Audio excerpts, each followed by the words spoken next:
வணக்கம் நண்பர்களே, நான் உங்கள் வெற்றி கூட்டாளி ஜெகா பேசுகிறேங்க. நீண்ட நாளைக்கு அப்புறம் உங்களை சந்திக்கிறதுல நான் பெருமையை கொள்கிறேன். இனிமே வாரத்துக்கு ஒரு ஸ்டாக் அனலைஸ் கண்டிப்பாக நான் போடலான்னு இருக்கேன். ஸோ இந்த வீடியோ யாருக்கான வீடியோனா, இன்வெஸ்ட்மெண்ட்டில் லாங் டேர்மில் அல்லது ஒரு குறுகிய கால குவார்ட்டர்லியில் பணம் சம்பாதிக்கணும்னு நினைக்கிறவங்களுக்கான ஒரு வீடியோவில் ஒரு ஸ்டாக்கை எப்படி செலெக்ஷன் பண்ணணும் அப்படின்னு சொல்லிட்டு ஒரு 5 பாயிண்ட் பற்றி தான் நான் பேச போகிறேன்.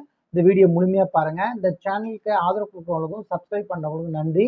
ஸோ சாதாரண மக்களும் பணக்காரர் ஆகணும். ஸோ வீடியோ டிஸ்கிரிப்ஷனில் உங்களுக்கான வாட்ஸ்அப் குரூப் லிங்க் கொடுத்துருக்கேன். ஃப்ரீயாக இணைஞ்சு தெரிஞ்சுக்கலாம். ஸோ நம்ம எந்த விதமான டிப்ஸும் ரெக்கமெண்டேஷனும் கொடுக்குறதில்ல, உங்களுக்கு எஜுகேஷன் கொடுக்குறோம். ஸோ ஷேர் மார்க்கெட்டில் பணம் சம்பாதிக்காததுக்கு காரணம் லேக் ஆஃப் மணி கிடையாது, லேக் ஆஃப் நாலேஜ். ஸோ இன்னைக்கு அந்த 5 பாயிண்ட்டை பற்றி டிஸ்கஸ் பண்ணலாம் வாங்க. ஸோ ஃபஸ்ட்டு ஒன், நீங்கள் ஒரு தொழிலை புரிஞ்சுக்கணும். ஸோ அந்த தொழில் என்ன பண்ணுது, அந்த தொழிலில் அண்டர்ஸ்டாண்டிங், அந்த தொழில் லாங் ஸ்டாண்டிங் இருக்குமா அப்படிங்கிறத தெரிஞ்சுக்கணும். ஃபார் எக்ஸாம்பிள் உங்களுக்கு வந்து பார்த்தீங்கன்னா, ஒரு சில ஆண்டுகளுக்கு முன்னாடி, ஒரு 10 வருடத்துக்கு முன்னாடி ஒரு டெலிஃபோன் இண்டஸ்ட்ரி இருந்ததுன்னா, அந்த டெலிஃபோன் இண்டஸ்ட்ரியில் டெலிஃபோன் பூத்து, எஸ்டிடி பூத்துலாம் வச்சு பிஸ்னஸ் பண்ணிட்டு இருந்தாங்க. ஸோ இப்போ அந்த மாதிரி பிஸ்னஸ் இருக்கானா? இல்லை. ஸோ டெக்னாலஜியில் அந்த அந்த நிறுவனம் இல்லாமல் போயிடக்கூடாது. ஸோ ஒரு ஹேபிட் பேஸ்டு பிஸ்னஸ்ஸு டாப் பிராண்டாக அந்த செக்டாரில் இருந்தால் பெட்டராக இருக்கும். ஒரு உதாரணத்துக்கு நம்ம சாப்பிடக்கூடிய உணவு ஐட்டத்தில் பிஸ்கட் எடுத்துக்கிட்டோம்னா பிரிட்டானியா சொல்லலாம், இல்லை சன்ஃபீஸ்ட், இந்த மாதிரி நிறுவனங்களை செலக்ட் பண்ணால் பெட்டராக இருக்கும். ஸோ ஒரு எக்ஸாம்பிளுக்கு தான் நான் சொல்கிறேன். ஸோ அந்த தொழில் என்ன பண்ணுறாங்க, அவங்க உற்பத்தி பண்ணுறாங்க, விற்கிறாங்க. ஸோ இந்த ஒரு புரிதல் இருக்கணும். ஸோ ரெண்டாவது, அந்த நிறுவனத்தை நடத்தக்கூடிய மேனேஜ்மெண்ட். ஸோ அதை யார் நடத்துகிறா, அவங்க ப்ரொஃபைல் என்ன, அந்த ஓனர் அந்த கம்பெனியில் எவ்வளவு பங்குகளை வச்சுருக்காரு, அவர் அந்த நிறுவனத்தை நம்புறாரா, இந்த மாதிரி விஷயங்கள் தெரிஞ்சுக்கலாம். ஸோ இதில் நீங்கள் பார்த்தீங்கன்னா, இப்போ சர்வீஸ் ஓரியன்டில் பார்த்தோம்னா ஐடி செக்டாரில் டிசிஎஸ் ஒரு மிகப்பெரிய கம்பெனி, அது யார் ஹோல்ட் பண்ணுறாங்கன்னா டாடா நிறுவனம் ஹோல்ட் பண்ணுறாங்க. ஸோ அவங்க அந்த ஸ்டாக்கை எவ்வளவு சதவீதம் வச்சுருக்காங்க. இப்போ உதாரணத்துக்கு ஒரு 100 கோடி இருக்குன்னா அவங்க 75 கோடியை அவங்களே வச்சுருக்காங்களா, இல்லை 50% மேலே வச்சுருக்காங்களா அப்படிங்கிற சில பெராமீட்டர்லாம் நம்ம செட் பண்ணி வச்சுருக்கோம். அது நம்ம பயிற்சி வகுப்பில் சொல்லித்தரோம். ஸோ அப்போ அவங்க ஓனர் எவ்வளோ வச்சுருக்காங்க, ஓனர் இந்த ஸ்டாக்கை வச்சு எதுவும் கடன் வாங்கியிருக்காங்களா அப்படின்னா அதை நம்ம தொடக்கூடாது, எச்சரிக்கையாக இருக்கணும். மொதல் ஃபில்டர் அந்த தொழிலை பற்றி அண்டர்ஸ்டாண்ட் இருக்கணும். ரெண்டாவது விஷயம், அந்த ஓனர் எவ்வளவு பங்குகளை வச்சுருக்காரு, ஸோ அதை நடத்தக்கூடிய ஓனர் எந்த பங்குகள் வச்சுருக்காரு, அவருடைய பர்சனல் கேரக்டர் முதற்கொண்டு தெரிஞ்சுக்கிட்டாலும் பெட்டராக இருக்கும். ஸோ மூணாவது விஷயமா, அந்த நிறுவனம் நமக்கு என்ன விஷயத்தில் பெட்டராக இருக்குது அந்த இண்டஸ்ட்ரியில். ஃபார் எக்ஸாம்பிள், அந்த நிறுவனம் உங்களுக்கு எவ்வளோ சம்பாரிச்சு கொடுக்குது. இப்போ நான் வந்து ஒரு 100 ரூபாய் இன்வெஸ்ட் பண்ணி எனக்கு மாதம் வந்து ஒரு 20 ரூபாய் கிடைக்குது அல்லது 15 ரூபாய் கிடைக்குது அப்படின்னா, ஸோ இது ரிட்டர்ன் ஆன் ஈக்விட்டி. ஒரு ஆண்டுக்கு அந்த நிறுவனம் ஷேர் ஹோல்டர் ஈக்விட்டி ஃபண்டில் எவ்வளவு முதலீட்டாளர்களுக்கு சம்பாரிச்சு கொடுக்குறாங்க அப்படிங்கிறத தெரிஞ்சுக்கணும். ஸோ ரிட்டர்ன் ஆன் ஈக்விட்டிங்கிறது ஒரு முக்கியமான பேராமீட்டர். ஆர்ஓசியும் நம்ம பார்க்கணும். ஸோ ஆர்ஓஇ இந்த 2 விஷயத்தையும் நம்ம பார்க்கணும். இது ஒரு 15க்கு மேலே இருந்தால் ரொம்ப நல்லது. ஏன்னா நம்ம பேங்க் இன்ட்ரெஸ்ட்டே 6-7 கிடைக்குது. ஸோ நமக்கு பெட்டராக 15 அல்லது 20, நான் சொல்கிறது ஒரு வருஷத்தில் இல்லைங்க, ஒரு ஆவரேஜாக ஒரு 5 இயர்ஸ் அல்லது 10 இயர்ஸ்க்கு இந்த மாதிரி ஆர்ஓஇ பெட்டராக இருந்து கன்சிஸ்டண்டாக இருந்ததுன்னா அந்த நிறுவனம் அந்த துறையில் லீடிங்காக இருந்ததுனாலும் பெட்டர். ஸோ நம்ம 3 விஷயம் பார்த்துட்டோம். 4வது விஷயம், அந்த கம்பெனிக்கு எவ்வளோ கடன் இருக்குது.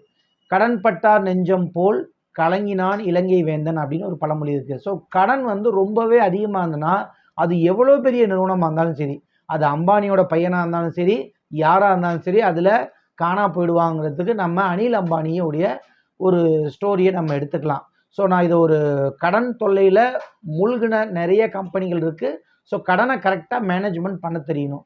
ஸோ 4வது பாயிண்ட்டு உங்களுக்கு 0.5க்கு கீழே இருந்தால் ரொம்ப பெட்டர். கடன் அடைக்கக்கூடிய விஷயம், கேஷ் ஃப்ளோவையும் நம்ம அதில் பார்க்கணும். ஸோ அடுத்து 5வது பாயிண்ட், எல்லாமே சூப்பர் பிஸ்னஸ், ஓனர் நல்ல கேரக்டர், அவங்க செய்யக்கூடிய வருமானத்தில் நல்ல லாபம் வருது, கடனும் கம்மியாக இருக்குது. 5வது, அந்த கம்பெனி இப்போ என்ன மதிப்பில் இருக்குது. ஸோ இப்போ தங்கமே ஆகட்டுங்க, தங்கம் வந்து இப்போ 9,000 ரூபா விற்கிது. நீங்கள் 15,000 ரூபாய்க்கு தங்கம்னு கொடுத்தா வாங்கிடுவீங்களா? நெவர், வாங்க மாட்டோம். அப்போ தங்கமான கம்பெனியாக இருந்தாலும், great business, great management, great கம்பெனியாக இருந்தாலும் இந்த வேல்யூவேஷன் பார்க்கணும். அந்த வேல்யூவேஷன் எதை வச்சு சொல்கிறோன்னா P/E, அது எவ்வளோ லாபம் சம்பாதிக்குது, அந்த லாபத்தில் எத்தனை மடங்கு விற்கிது அப்படிங்கிறத இண்டஸ்ட்ரி ஆவரேஜோட ஒப்பிடுங்க. ஸோ நல்ல கம்பெனியாக இருந்தால் கண்டிப்பாக இண்டஸ்ட்ரி ஆவரேஜோட பல மடங்கு கூட இருக்கும். ஸோ நம்ம வாங்கும்போது இண்டஸ்ட்ரி ஆவரேஜ் கிட்ட வாங்கணும், அல்லது இண்டஸ்ட்ரி ஆவரேஜ் கீழே குறையும் போது வாங்கணும்.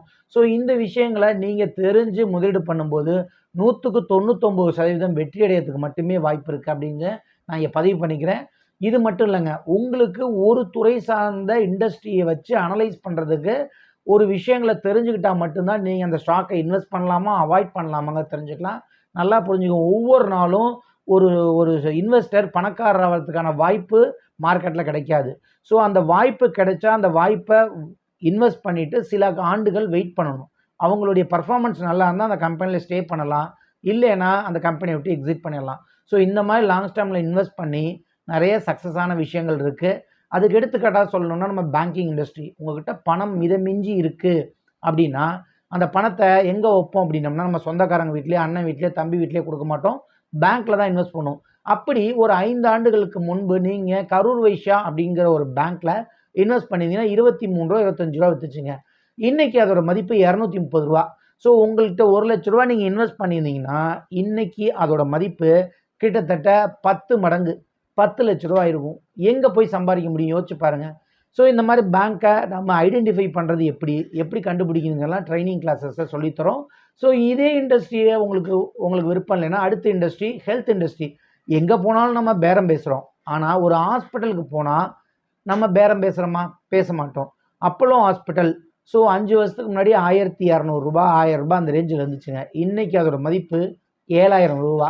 ஜஸ்ட் கூகுள் பண்ணி பாருங்கள், கிட்டத்தட்ட 7 மடங்கு 6 மடங்குன்னு அதிகரிச்சிருக்குங்க. ஸோ இது ஒரு ப்ராக்டிக்கல் எக்ஸாம்பிளுக்காக நான் சொல்கிறேன். இது மாதிரி பல நிறுவனங்கள் இருக்குது.